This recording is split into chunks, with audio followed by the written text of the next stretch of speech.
The archive held 10,000 unreadable tablets. Human looked once and said, "These are our warnings." The emergency session of the Galactic Council convened within hours of Hanul's report. Representatives from 47 different species gathered in holographic form inside the vast council chamber on Turthos Prime. The room was a perfect sphere, with each representative appearing as a glowing projection floating in space. At the center, where all eyes could see them, stood Hanul, Mirai, and Doyun. Ambassador Kel of the Thrinaxian Empire spoke first. His species looked like massive crustaceans with thick armored shells and too many legs. When his translator rendered his words into common galactic language, they dripped with scorn. "Let me understand correctly," Kel said. "You claim that these tablets, which the finest minds in the galaxy have studied for 200 years, are somehow human in origin? Despite being older than your entire civilization?" "That's correct," Hanul said calmly. "The tablets are written in an ancient form of human language and mathematics. We've been able to translate approximately 500 of them so far." "Impossible," another representative declared. This one was a Beltharian, a species that resembled floating jellyfish made of light. "Humans have only been spacefaring for 3 centuries. Your oldest archaeological sites on Earth date back perhaps 15,000 years. These tablets are older than that." "We know," Mirai said, "which means our understanding of human history is incomplete." "Or your translations are wrong," Kel suggested. "Perhaps you see patterns that confirm what you want to believe. Humans are known for this tendency." Doyen stepped forward. "With respect, Ambassador, we can prove our translations are accurate. The tablets contain specific technical information, mathematical formulas, scientific principles, detailed descriptions of historical events. If we can demonstrate that this information is valid, would you accept our findings?" A new voice spoke. This one was deep and resonant, like rocks grinding together. Counselor Vess of the Lithuran Collective was one of the oldest beings in the galaxy. His species were silicon-based life forms who thought in timescales measured in centuries. When Vess spoke, others listened. "An interesting proposal," Vess said. "What specific information do you offer as proof?" Hanul took a deep breath. This was the moment that would determine everything. Tablet 6233 describes a quantum tunneling experiment. According to our translation, if you create a quantum tunnel using specific parameters, it will tear a hole in space-time. The tablet provides the exact mathematical conditions that cause this failure. "We know this," one of the council members said dismissively. "Quantum tunneling accidents have occurred 3 times in recorded galactic history. The danger is well documented. But do you know how to prevent it?" Hanul asked. He projected a holographic image of the tablet above his head. "Because the tablet doesn't just describe the problem. It describes the solution. A damping field configuration that stabilizes the quantum tunnel and prevents space-time ruptures." The council chamber fell silent. Hanul highlighted specific sections of the tablet, showing the mathematical formulas. "These equations describe a field geometry that nobody has ever tried. At least not in current galactic civilization." "Counselor Selkarn," Vess said, addressing the Voranth who served as the council's lead physicist. "Can you verify these calculations?" Selkarn's holographic form flickered as he accessed computers in his distant location. Minutes passed. The council waited. Finally, Selkarn spoke. "I have run simulations based on the equations provided," he said. His voice carried a note of disbelief. "The damping field configuration works. It completely stabilizes quantum tunnels at all tested energy levels. This is a solution we have been seeking for 600 years. The council chamber erupted in noise. Representatives shouted over each other in dozens of languages, their translators struggling to keep up. Ambassador Kel's voice cut through the chaos. "One correct formula proves nothing." "It could be coincidence." "Then let us test another," Hanul said. He pulled up a different tablet. Tablet 3912 describes a biological plague. According to the translation, this plague was artificial, created as a weapon. The tablet describes how the plague mutates, how it spreads, and most importantly, how to stop it. Mirai took over the presentation. "The plague described here is similar to one that devastated the Korvath species 800 years ago. Your own historical records show that the Korvath never found a cure. The plague simply burned itself out after killing 90% of their population. But this tablet claims to have a cure," Doyen added. He highlighted a section of symbols. These are molecular structures, a compound that disrupts the plague's replication cycle. If we synthesize this compound and test it against samples of the Korvath plague, we can verify whether the information is valid. This is not possible, a Korvath representative said. His species had never fully recovered from the plague. Their population remained small, scattered across a dozen worlds. No cure was ever found. Our best scientists tried for decades. Perhaps your best scientists didn't have access to information from a civilization that had already solved the problem, Hunnell suggested gently. Counselor Vess's voice rumbled through the chamber again. I propose we test the cure described in the tablet. If it works, we must accept that these tablets contain genuine advanced knowledge, and if they contain such knowledge, we must consider seriously the claim that they are human in origin. The vote was swift. Within the hour, samples of the ancient Korvath plague were retrieved from secure storage. The compound described in the tablet was synthesized. Tests were run under the observation of the Council's best scientists. The compound worked perfectly. The plague was destroyed within minutes of exposure. The Council chamber fell into stunned silence. Finally, Ambassador Kell spoke, his voice much quieter than before. If these tablets truly are human, he said slowly, then humanity is far older than we knew, which raises a disturbing question. Where is this ancient human civilization now? What happened to them? They died, Hunnell said simply. All of them. That's what the tablets tell us. Ancient humans reached a level of technology similar to what we have now. And then something went wrong. They fell. Their civilization collapsed. How many times? Vess asked. We're still analyzing the tablets, Mireille said. But based on what we've translated so far, we believe there have been at least 7 distinct human civilizations. Each one rose to technological sophistication. Each one fell 7 times? A representative from the Heltharian Assembly sounded shocked. Your species has risen and fallen 7 times? At least 7, Doyen confirmed. The tablets suggest there may have been more cycles before the oldest surviving tablets were created. And you remember none of this? Kell asked. Your current civilization has no knowledge of these previous iterations. None, Hunnell admitted. Until we found these tablets, we had no idea any of this had happened. Another long silence filled the chamber. Finally, a representative from the Delcarian Union spoke. Her species were small, barely a meter tall, but known for their wisdom. If these tablets contain knowledge from previous human civilizations, she said, and if they describe disasters that destroyed those civilizations, then surely the tablets also contain information about how to prevent those disasters. That's exactly right, Hunnell said. Every tablet we've translated so far follows the same pattern. It describes a catastrophe, explains what caused it, and provides solutions. These aren't just historical records. They're warnings, instructions, a guidebook for avoiding the mistakes that killed our ancestors. Then these tablets are invaluable, Vess declared, not just for humanity but for all species. Every civilization faces existential risks. If humanity has already encountered these risks and documented how to survive them, this knowledge could save countless lives across the galaxy. Or it could be dangerous, Kell argued. If humanity has fallen 7 times, what makes you think the 8th time will be different? What if you are doomed to repeat the same mistakes? What if allowing humanity access to this knowledge only hastens your next collapse? Because this time we know, Mireille said.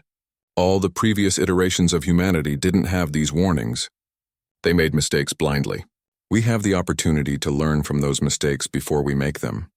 Or you might learn exactly how to make those mistakes more efficiently, Kell countered. The debate raged for hours.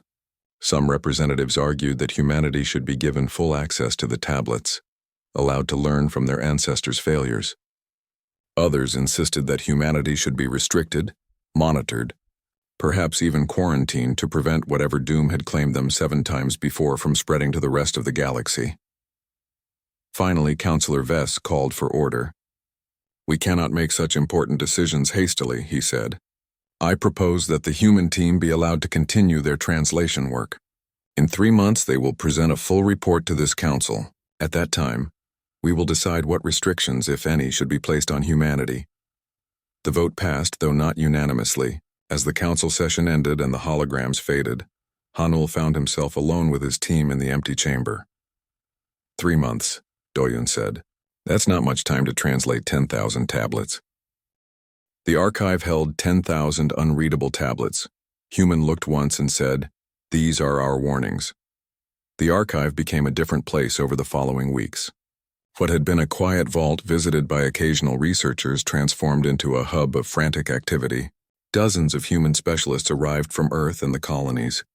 Linguists, historians, physicists, biologists, all of them desperate to understand the tablets and what they revealed about humanity's hidden past.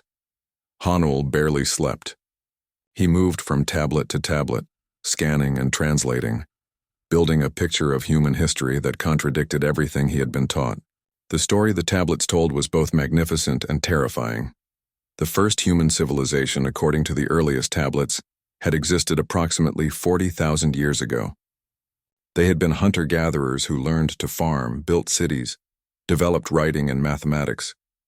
They had reached roughly the technological level of Earth's Bronze Age before a supervolcano eruption destroyed them. The ash cloud had blocked out the sun for years. Crops failed. Civilization collapsed. Humans survived, but only barely, and it took thousands of years for them to rebuild. The second civilization rose about 30,000 years ago. They advanced faster, learning from instincts and dreams that carried forward knowledge from the first iteration. They reached the equivalent of Earth's Industrial Revolution before they destroyed themselves through warfare. The tablets described weapons that turned Earth to glass, poisons that made the air unbreathable. Only scattered survivors remained to start again. Each subsequent civilization lasted longer and achieved more before falling. The third iteration lasted 2,000 years and developed early computers before a biological plague wiped them out. The fourth iteration achieved spaceflight and established colonies on Mars before an asteroid impact sent them back to the Stone Age. The fifth iteration developed artificial intelligence and lost control of it. The sixth iteration mastered genetic engineering and transformed themselves into something no longer quite human, something that could not survive. The seventh iteration had come closest to breaking the cycle. They had lasted nearly 5,000 years and achieved technology beyond what current humanity possessed. They had mastered nanotechnology, developed faster than light travel, even begun to manipulate the fabric of space-time itself. The tablets from the seventh iteration were the most numerous and the most detailed. They described their civilization's rise in loving detail, documenting not just their technology but their art, philosophy, and culture. And then they described how it all fell apart. Doyun was the one who translated the critical tablets from the seventh iteration. He called Hanul and Mirai to his workstation in the middle of the night, his face pale. "You need to see this," he said, projecting 3 tablets into the air as holograms. "These tablets describe the end of the seventh iteration. And it's not what we thought." "What do you mean?" Hanul asked. "We assumed they destroyed themselves through war or accident," Doyun explained. "But that's not what happened. They knew they were in danger. They saw it coming. They just couldn't agree on what to do about it." He highlighted sections of the first tablet. This describes a debate that lasted for decades. The seventh iteration had developed technology that could manipulate quantum fields on a large scale. Some scientists warned that this technology was too dangerous, that it could destabilize the entire region of space around Earth. They wanted to stop all research immediately. But others disagreed, Mirai said, reading ahead in the translation. Yes. Other scientists argued that the technology was humanity's best hope for survival. They believed it could be used to prevent asteroid impacts, stabilize the sun, even allow humans to survive the eventual heat death of the universe. They thought the risks were acceptable. "So what happened?" Hanul asked, though he feared he already knew the answer. "They compromised," Doyun said bitterly. "They agreed to continue research but with strict safety protocols. Except the protocols weren't strict enough. There was an accident. A quantum field generator malfunctioned during a test. The field collapsed and took half a continent with it. Billions died instantly. The survivors tried to rebuild, but their civilization was shattered. Within a generation, they had fallen back to pre-industrial technology. Within 3 generations, even the memory of their great civilization was fading. Hanul felt sick. They died because they couldn't agree on whether to take a risk. They died because they tried to have it both ways, Mirai corrected. They wanted the benefits of the technology without fully accepting the dangers. As translation work continued, A pattern became clear. Each fallen civilization had left specific warnings about what killed them, but they had also left a more general warning. Humanity, the tablets suggested, had a fundamental flaw. They were clever enough to create dangerous technology, but not wise enough to resist using it. They could see dangers coming but couldn't unite to prevent them. They valued individual freedom and progress so highly that they struggled to accept necessary restrictions until it was too late. The psychological weight of these revelations began to affect the research team. Hanel found himself having vivid dreams of cities he had never seen. Towering spires of crystal and metal, machines that hummed with impossible power, and always the dreams ended with fire and darkness and death. Others reported similar experiences. Dr. Jiwon, a neurologist brought in to monitor the team's health, made a disturbing discovery. The humans who spent the most time studying the tablets showed unusual patterns in their brain scans. Areas associated with genetic memory and ancestral knowledge were lighting up in ways Jiwon had never seen before. It's as if the tablets are triggering something dormant in your DNA, she explained to Hanul. During a medical examination, humans carry genetic information from their ancestors, but most of it stays inactive. These tablets seem to be waking it up. Is that dangerous? Hanul asked. I don't know, Jiwon admitted. But several team members are reporting memories that can't be their own. Dreams of technologies that don't exist. Knowledge of languages they never studied. It's possible that humans carry more information from previous iterations than we realized. Not conscious knowledge, but something deeper. The discovery added urgency to their work. If humans really did carry genetic memories from previous civilizations, then the tablets weren't just historical documents. They were keys that could unlock knowledge buried in every human's DNA. But not everyone was pleased with what humanity was learning. Hanel received word from Counselor Vess that a faction within the Galactic Council was growing increasingly worried about the tablet's implications. Ambassador Kell had been quietly meeting with representatives from other species, building support for restrictions on human technological development. They fear you, Vess explained during a private communication. If humanity has risen and fallen 7 times, always destroying itself through misuse of technology, then allowing humanity unrestricted access to advanced technology seems foolish. Better to limit what you can develop.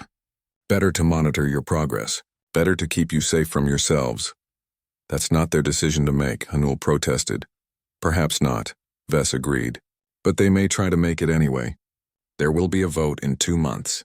If enough species support the restrictions, humanity will find itself under permanent observation. Your ships monitored, your research reviewed, your freedom curtailed, all in the name of protecting you from your own history. After the communication ended, Hanul stood alone in the archive, surrounded by 10,000 warnings from the dead. His ancestors had risen 7 times and fallen 7 times. Now he was part of the 8th attempt.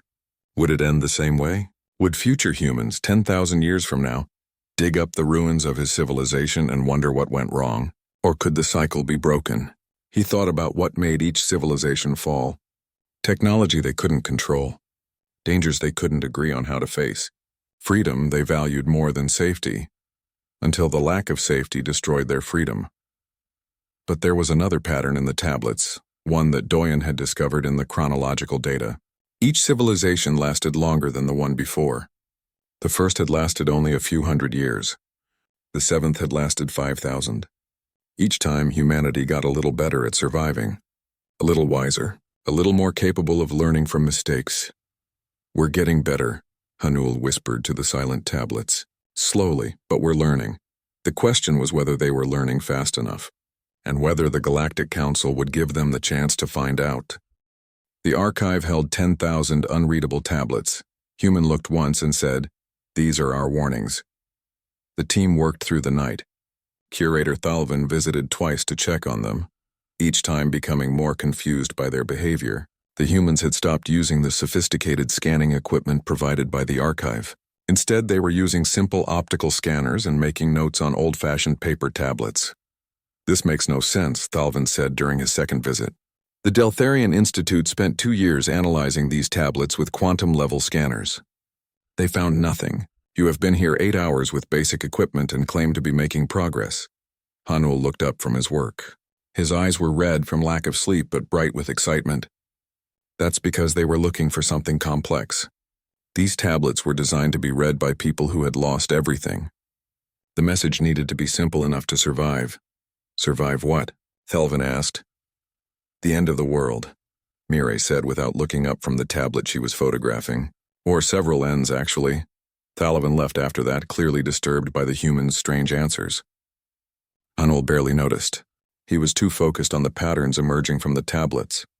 By sunrise, they had examined 200 tablets in detail. Mireille had filled 3 entire notebooks with sketches and translations. Doyen had created a complex mathematical model that connected the tablets to specific geographic coordinates. And Hunul had made a discovery that changed everything. Look at this, he said, projecting holographic images of 5 different tablets into the air above their workstation. These symbols here and here and here. They're not words. They're numbers. Mathematical notation. I see it, Doyen said, leaning forward. But the style is ancient. Very primitive. Yes, but look at the underlying logic. Hunul zoomed in on a section of symbols. This is an equation, and this part here describes a geometric relationship. The notation is old, but the mathematics are solid. And more than that, he paused, almost afraid to say it out loud. I recognize this style. It's similar to early human mathematical notation from Earth's 21st century. Before we standardized everything for interstellar communication, Mireille set down her notebook. So you're saying ancient humans not only had mathematics, but had mathematics that would eventually lead to our current system? I'm saying this is the foundation, Hunul said. These tablets show an early form of human mathematical thinking, which means whoever carved these wasn't just human. They were our ancestors, direct ancestors in the intellectual sense. Doyen had been quiet, running calculations on his portable computer.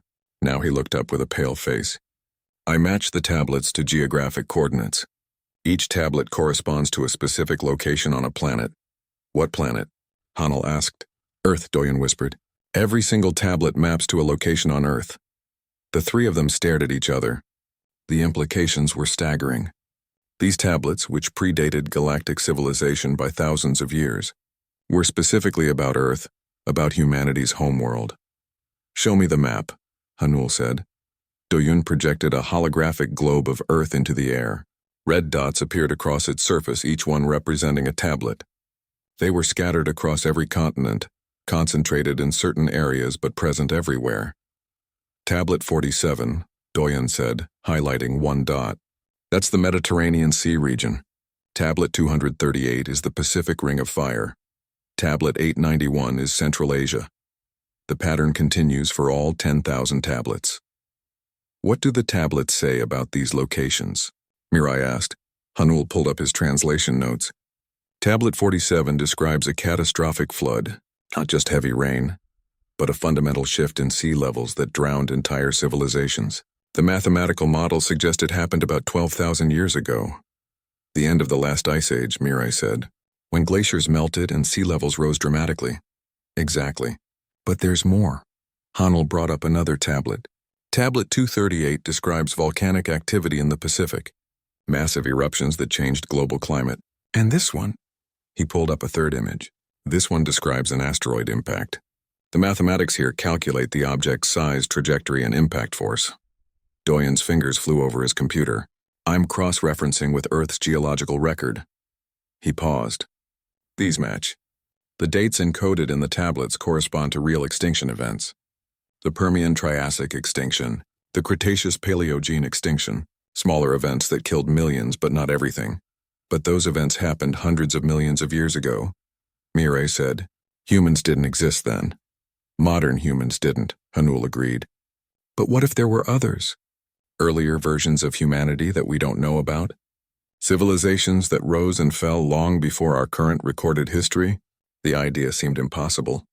Yet the evidence was right in front of them. 10,000 tablets, each carved with precise mathematical and pictographic information about disasters on Earth. Disasters that actually happened. There's something else, Doyen said quietly. Some of the tablets describe events that aren't in Earth's geological record. At least not in any record I can find. What kind of events? Hunul asked. This one, Doyen highlighted a tablet. It described something that translates roughly as gray dust, a substance that consumed everything it touched. The mathematics suggest it was artificial, self-replicating, nanotechnology, Mirai breathed. They're describing a gray goo scenario. And this one, Doyen continued, describes what looks like an artificial black hole. Something created deliberately that got out of control. Hanul felt cold. These weren't natural disasters. These were technological catastrophes, the kind of disasters that could only happen to an advanced civilization. A civilization advanced enough to develop dangerous technology, but not wise enough to control it. He walked to the center of the chamber and slowly turned in a circle, looking at all 10,000 tablets.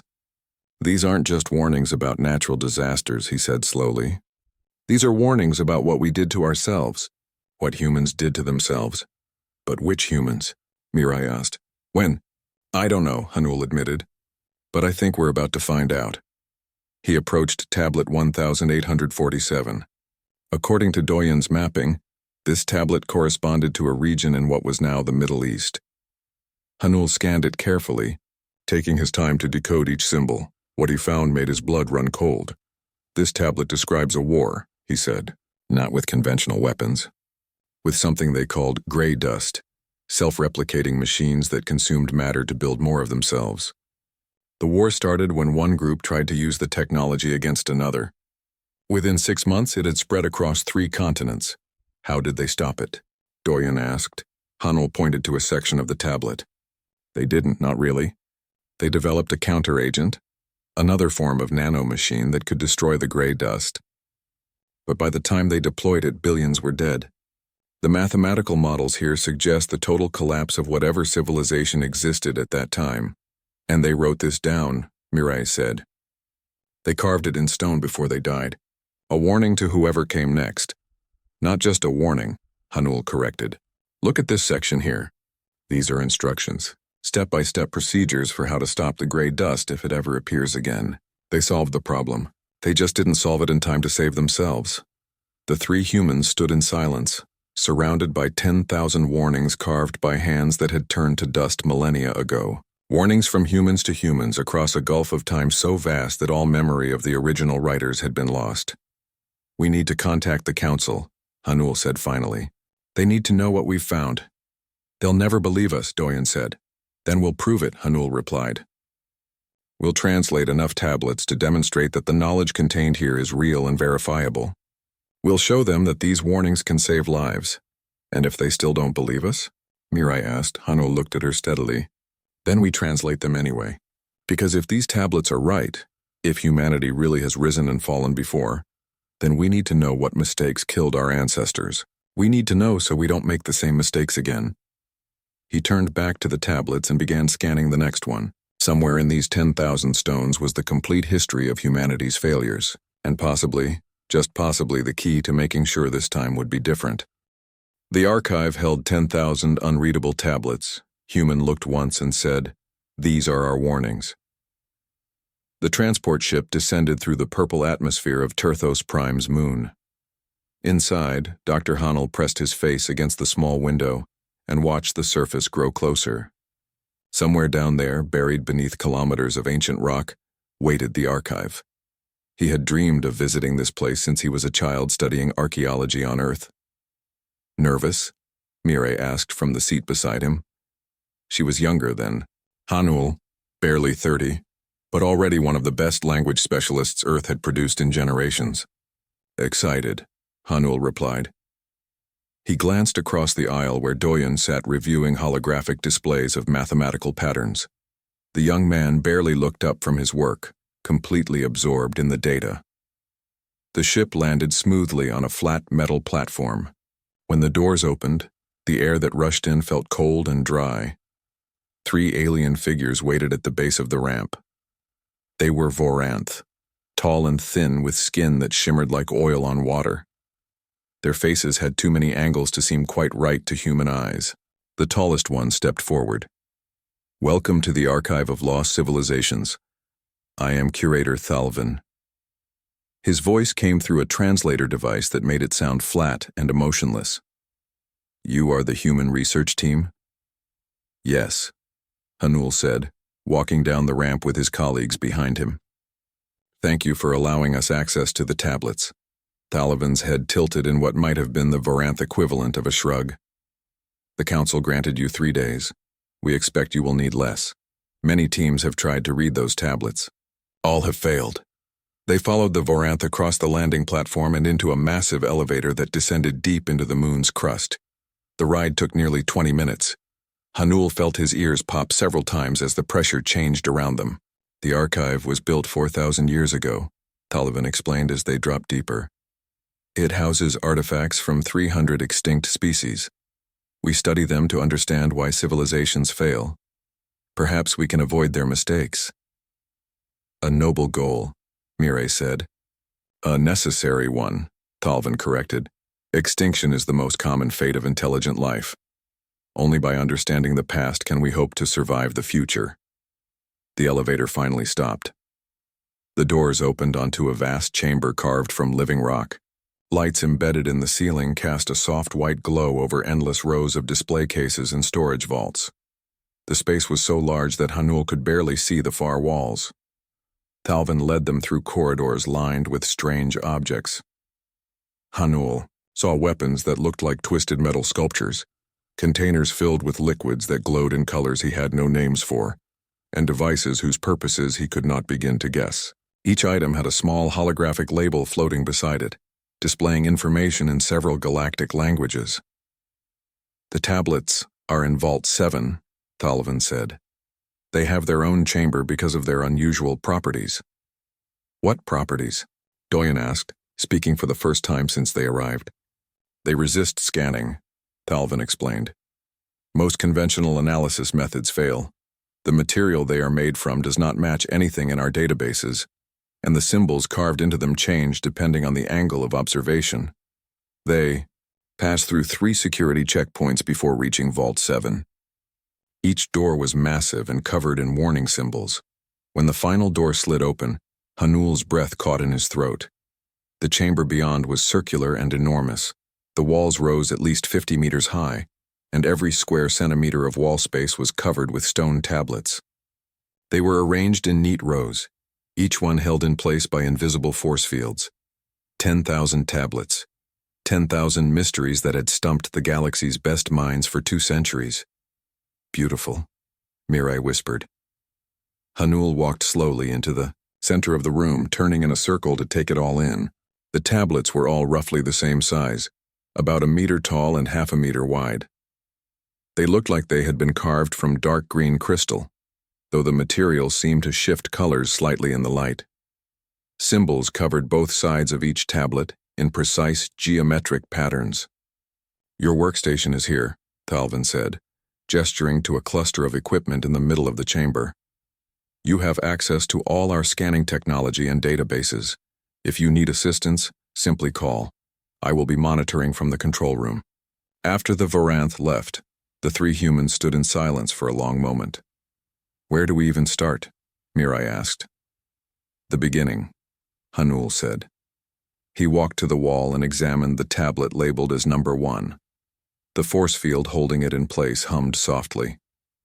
Hanul pulled out his portable scanner, a simple device that used optical imaging and spectral analysis. Nothing fancy, just the basics. He pointed the scanner at the first tablet and pressed the activation button. Data began streaming across the small display screen. Hanul watched the symbols appear in the scanner's memory, watched the computer attempt to match them against known languages and writing systems. Then he saw it. His hands began to shake. "Hanul." Doyen stepped closer. "What is it?" "These symbols," Hanul said slowly. His voice sounded strange in his own ears. "I need you to scan tablets 47, 238, 891, and 3445. Full spectral analysis on all of them. Right now." "What did you find?" Mireille moved to his side and looked at the scanner display. Her eyes went wide. "No, that's not possible." "What?" Doyen demanded. "What are you seeing?" Hanul looked up at the walls of tablets surrounding them. 10,000 stones carved by hands unknown in an age beyond memory. 10,000 mysteries that 17 different expeditions had failed to solve, and he had solved them in 30 seconds. "These aren't alien," Hanul said quietly. "The symbols look strange because they're old, older than any human civilization we know about. But the underlying structure, the mathematical foundations, the way the pictographs are organized." He looked at his colleagues. "This is a human writing system, a very, very ancient one." "That's impossible," Doyen said. "Humans have only been in space for 300 years. Our oldest civilizations on Earth are maybe 10,000 years old. These tablets are older than that." "I know what I'm seeing," Hanul insisted. He moved to tablet 47 and scanned it. The results were the same. He could feel his heart pounding in his chest. "And there's something else. These aren't records or stories or scientific data." "Then what are they?" Mirai asked. Hanul looked at her, then at Doyen, then up at the 10,000 tablets covering the walls. "They're warnings," he said, "and they're from us." The silence that followed was broken only by the soft hum of the force fields and the quiet beeping of their scanners.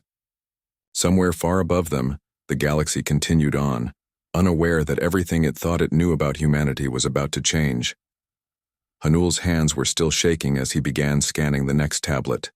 He had come to the archive seeking ancient alien wisdom. Instead, he had found something far more disturbing. He had found proof that humanity was far older than anyone knew.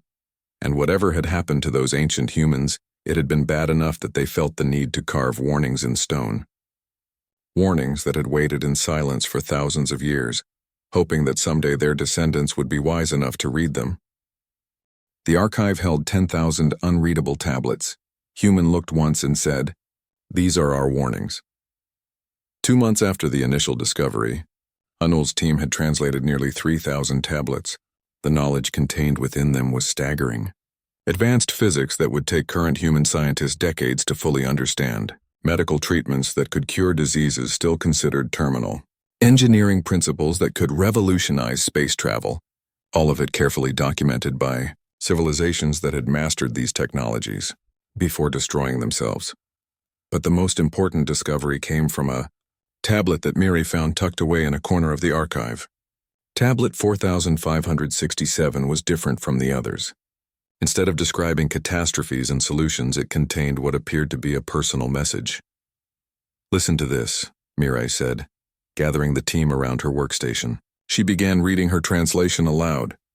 "If you are reading this, it means we failed, but you survived. My name is Taehyun. I am a scientist of the 7th iteration. I have spent my life studying the tablets left by our predecessors, and now I leave this message for you, whoever you are, whenever you are." Hanul felt chills run down his spine as Mirai continued. "You must understand that the cycle is not a curse.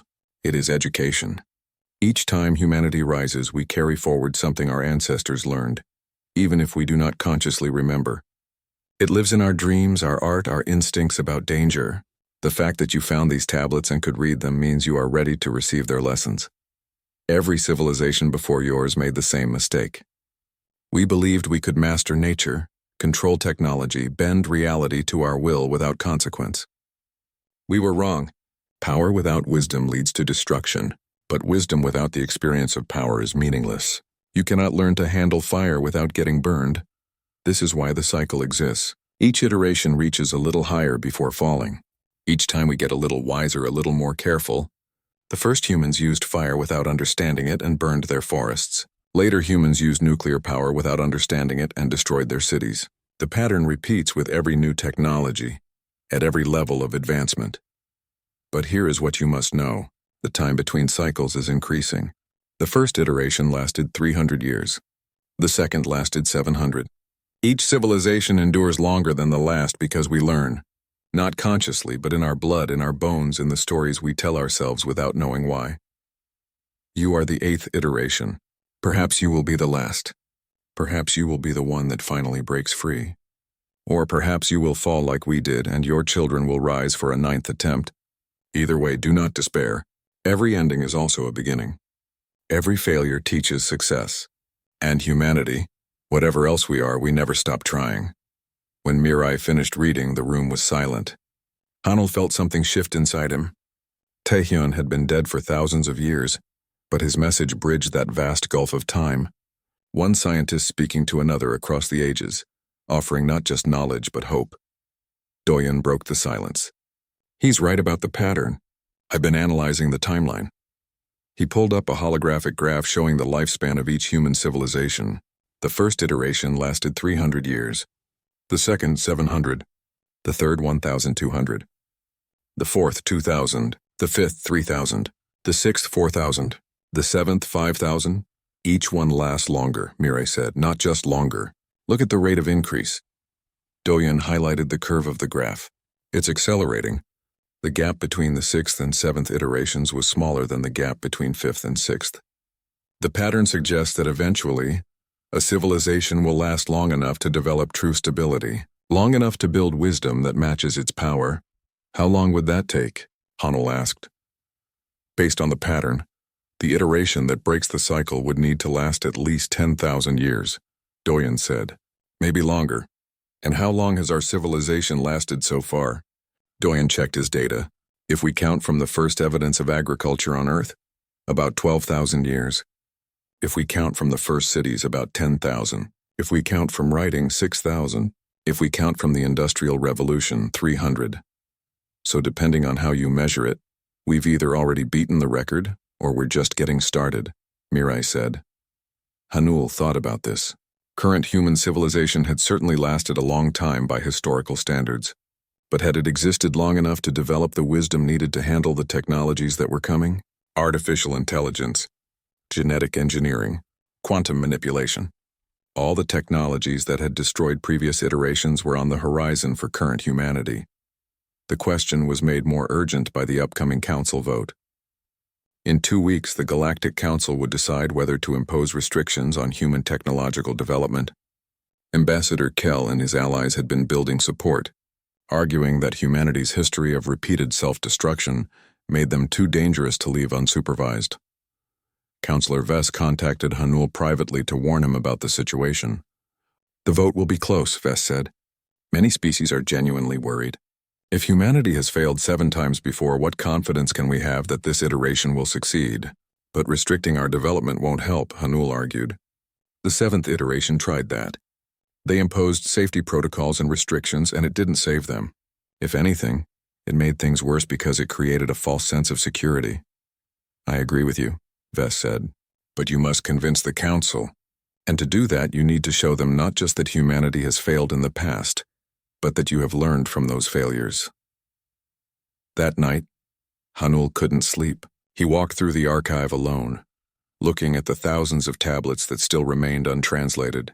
Each one represented a lesson learned in blood and fire. Each one was a piece of knowledge bought at the price of entire civilizations. He stopped at tablet 10,000, the last one in the sequence. Unlike all the others, this tablet appeared blank. No symbols, no equations, no pictographs, just smooth stone. Hanul had wondered about it before but never taken the time to investigate properly. Now, standing before it in the quiet darkness, he suddenly understood. The tablet wasn't blank. It was waiting to be written. Every previous iteration had left warnings for the next. Now it was the 8th iteration's turn. If they succeeded, they would need to leave no tablet. If they failed, they would need to carve their own warning for the 9th iteration to find. The realization was both humbling and empowering. Humans were not cursed to repeat the same mistakes forever. They were being educated, generation by generation, iteration by iteration.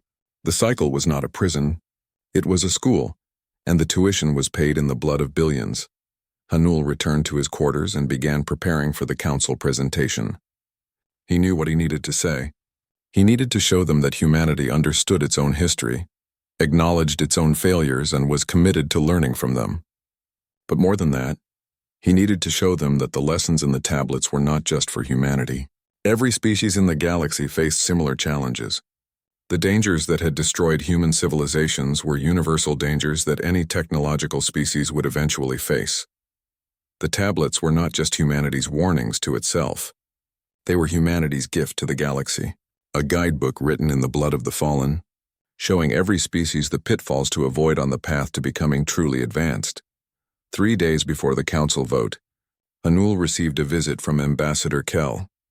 The Thrinaxian ambassador appeared in holographic form, his armored shell gleaming in the archive's lights. Dr. Hanul, Kel said formally, I wanted to speak with you before the vote. To try to change my mind about defending humanity? Hanul asked. No, Kel said, surprising him. To explain why I believe restrictions are necessary. You see my position as hostile to humanity. I see it as protective of humanity. Your species has destroyed itself 7 times. 7 times you reached for power you could not control. 7 times you fell. If we can prevent you from reaching those same dangerous technologies again, we can break the cycle. By keeping us small, Hanul said. By making sure we never achieve our full potential. By keeping you alive, Kel corrected. Is that not more important than potential? It was a fair question, and Hanul had to think carefully about his answer. If safety was all that mattered, he said slowly, humanity would never have left the caves. We would never have learned to use fire or forge metal or split the atom. Every advance carries risk. But without advancement, we stagnate. We die slowly instead of quickly, but we still die. Better a slow death than a fast one, Kel said. I disagree, Hanul replied. Better to risk falling while reaching for the stars than to live safely in the dirt. That's what makes us human. Not that we always succeed, but that we never stop trying. Kel was silent for a long moment. I hope you are right, he said finally. I truly do. But hope is not enough to base policy on. In 3 days, the Council will vote. And I will vote for restrictions, because I believe it is the only way to save your species from itself. After Kel's hologram vanished, Hanul sat alone in the archive, surrounded by 10,000 warnings from the dead.